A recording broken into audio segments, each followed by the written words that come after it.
We're grafted into Jesus. And that is not right. We're grafted into Israel.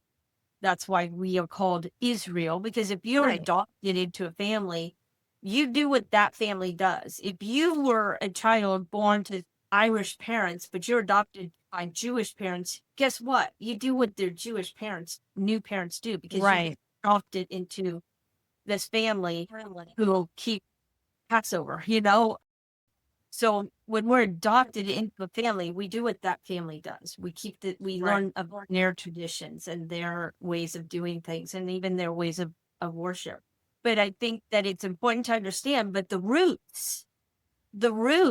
is, because we often think that the root is Jesus.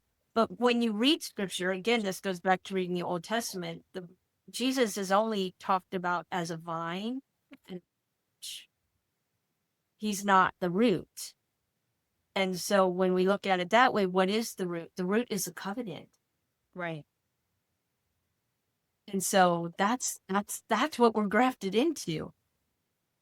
So I don't know if you agree with that 100%. No, I mean, that sounds good. I mean, I just think, and also we say Gentile, and what that really means, it means nation. For those that don't know, it's actually a word that means nations, specifically nations who are not part of God's kingdom. Right. And then once you are you part of the nations at that point? Well, no. You know what I mean? Once I've married my husband, I'm no longer Sarah Vogel. I'm Sarah Williams.